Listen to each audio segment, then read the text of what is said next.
Well, Israel's Operation Rising Lion has so far proven to be a major success in its fight against Iran with the intention of eliminating their nuclear threat. Israel has eliminated multiple Iranian officials, and it has hit some of its nuclear sites, although the degree of damage to those sites is yet to be determined. Now, earlier today, the IDF even declared that it had gained air superiority over Iran. But all the while, Israel faces a continuous bombardment of Iranian missiles. So what's the situation like in Israel right now? Joining us now from Jerusalem is Chris Mitchell, the Middle East Bureau Chief at CBN News. He is currently on the ground, as I mentioned, in Israel. Chris, welcome back to Washington Watch. Thanks so much for joining us late this evening on Monday. It's great to be with you again, Tony. All right. Let's talk about the situation there, and we're in the evening. What has it transpired so far? Any missiles over Jerusalem yet tonight? Not tonight. There was last night. There was a barrage of missiles that came literally right over the Bureau where we are. You've been on our balcony before, Tony, and here in the studio, we could see some interceptions just above us, and we were filming that. Yesterday, we were actually down in Bat Yam, which is a coastal town not too far from Tel Aviv, not too far from the Mediterranean. Tragically, that would be, there would be Saturday night. There was a direct hit on an apartment building there. 9 people were killed, 3 of them children. About 200 were wounded and injured, and it damaged about 75 buildings in the vicinity. Tony, these ballistic missiles by Iran are about 1,000 pounds of explosives, and far greater than anything Hezbollah or Hamas has fired into Israel during the wars there. And they can do quite a lot of damage. And I know Prime Minister Netanyahu was down there visiting the site yesterday, and he was just making the point that Iran had a goal to continue to build maybe 20,000 ballistic missiles, and that represents not only just an existential threat to Israel, not just the nuclear program. You can see some of the damage right there in the rubble. So just an eyewitness account to share that what it's like to one of these missiles lands, and tragically there's been a number. I think about 24 people have died so far, almost 600 injured, and Israel has probably one of the best anti-missile defenses in the world, and yet it's not 100% proof. So Israelis are still under threat, and but I would say, Tony, resilient, resolute. I think, if anything, these attacks are keeping Israelis united and unified in their attempt to make sure that Iran is finally defeated, and they'll just continue, I think, until the job is done. Speaking of that, Chris, I want to play a clip from Israel's president, Isaac Herzog, who was at the location you were talking about and made this statement earlier today. Clip number 7, please. I have news for the Iranian regime. You think you're going to tire us or make us fatigue? You're absolutely wrong. We're a very strong, resilient nation with very strong capabilities in all fields. I think you're feeling it out there in Iran. That is shared on the ground? Oh, totally. I would agree with that 100%. In fact, I'll give you an example of what it was like on the ground there yesterday. There was a siren alert, and most of the rescue workers that you saw there in that video just came around the corner, went to an underground parking lot. It was a building that was still not completed. That served as a bomb shelter while we were there. So we were there with maybe a couple of hundred rescue workers, media, and local residents. And some people started singing Am Israel High, which means in English, the people of Israel live. So I think, if anything, this has brought the people of Israel together, more resolute that they're going to stand against Iran and its attempt to destroy the state of Israel and the Jewish people. Chris, over the weekend, I was speaking to a couple of Israeli officials who had called, just kind of checking in, and they're in Judea and Samaria, but there were reports that some of the sirens did not go off, alerting some of the people. Was that the case, or were people just kind of so accustomed to the sirens they were not seeking shelter? No, I think there were a couple of instances where the sirens did not go off, unfortunately and tragically, but they have a pretty good air defense system, and then home command that really notifies people what to do and when to do it. There is actually an alert that comes on your phone that gives you about 10 minutes to prepare, and then you get another alert, and then you finally get about a siren, gives you 90 seconds to get into a shelter, and they tell people to stay in the shelter until they get the all clear. So unfortunately, there's a few instances where the sirens didn't go off, but for the most part, it works quite well. Chris, I want to play another clip. This is of the Prime Minister, Benjamin Netanyahu, earlier today in an interview that aired on ABC. Play clip number 8.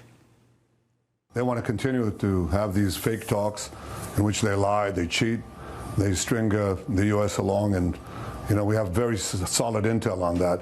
But of course, they want to keep on building their nuclear weapons and building their mass ballistic missile arsenal, which they're firing at our people.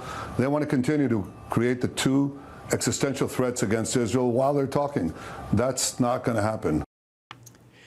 Chris, I read in there the urgency that we've seen over the last couple of months with Israeli officials coming to Washington, D.C. to meet with the Trump administration, trying to get kind of a green light to move during this window of opportunity to take out Iran's nuclear facilities.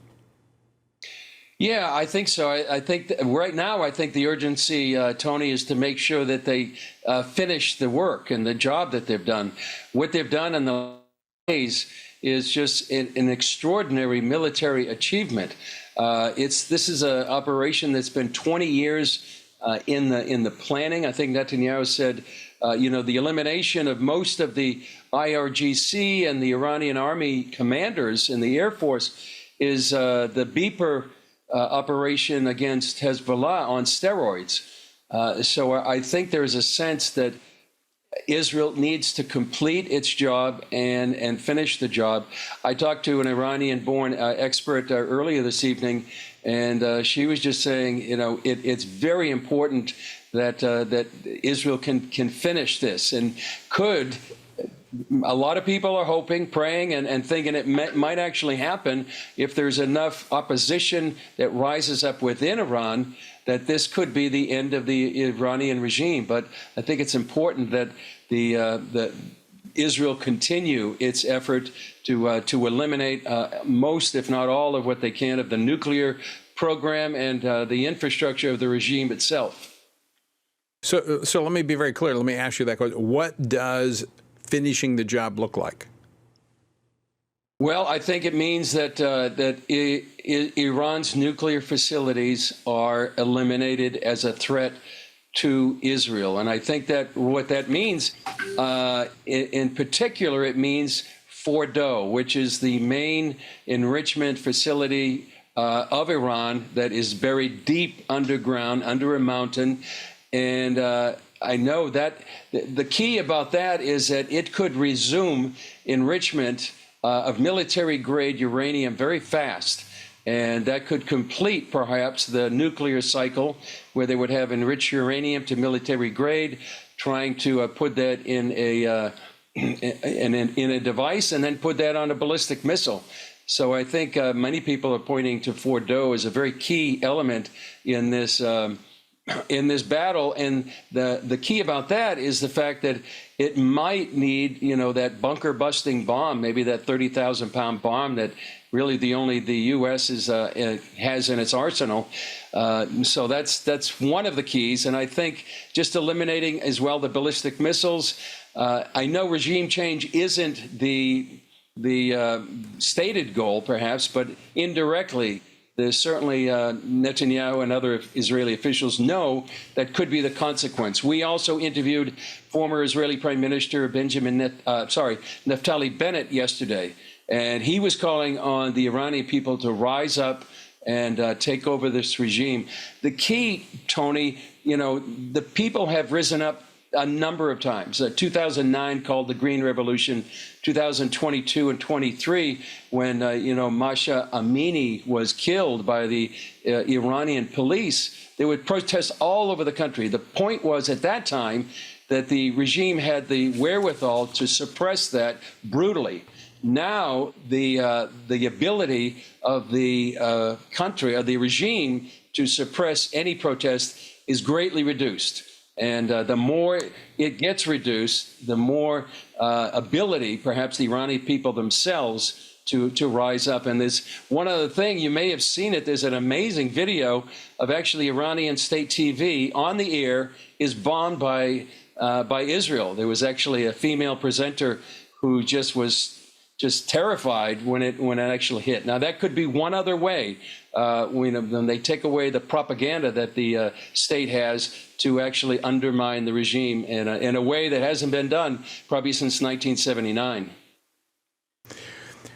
But right now, there's really no strong organized opposition politically within Iran to take over that regime. And I think that might be some of the hesitancy to take out the regime from the U.S. administration. An AP report said that President Trump had actually rejected a plan that had been presented by Israel to eliminate Iran's supreme leader, the Ayatollah.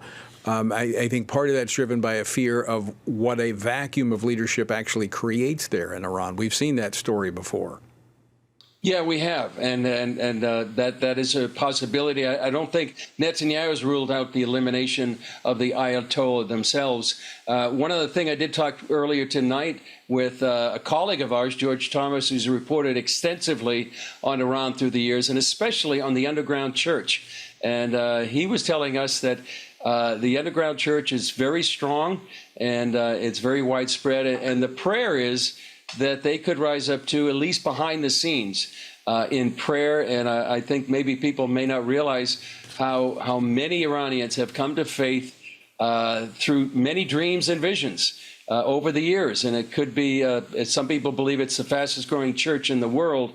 And that could be sort of a something unseen that maybe is not in the public attention, but something that the Lord would use for such a time as this, for the freedom of the Iranian people. Well, certainly the reports are very clear that the regime does not represent the vast majority of Iranians. So you're right. It'll be interesting to see what happens. I also agree with you that Prime Minister Benjamin Netanyahu is going to do what's in the best interest of Israel, and I would pray that he does as well for the long-term security of the nation. And that's why there's some concern, and I would ask what you're hearing there. We just have a couple minutes left. Is there concern that Iran might re-enter into negotiations? I mean, you heard that clip earlier from Prime Minister Netanyahu that their intel says that the Iranians were basically playing the Americans. Yeah, I think that the big concern over here is that that negotiations would go back, that the war would stop, and that Israel wouldn't be able to actually finish the job and get all their military goals and maybe political goals completed. So I think that that would be just a way. I think Iran is only asking for negotiations now because they realize how close they may be to actually the regime falling, whether internally because of pressure or externally because of what Israel is able to do militarily on the ground and destroy much of its military infrastructure and maybe its propaganda machine as well. Just about 20 seconds left, but isn't that essentially what's happened in Gaza, where every time they get on the verge of finishing the job, they're pulled back? Many times the people are saying, don't go, don't finish the job. It seems like Israel isn't able historically to be able to win a victory. And perhaps this will be a time like 1967 when they actually can, go all the way to victory. Well, and we will pray to that end that God will protect the nation of Israel and that success and peace at least for now, will be secured. Chris Mitchell, always great to see you. Thanks for joining us.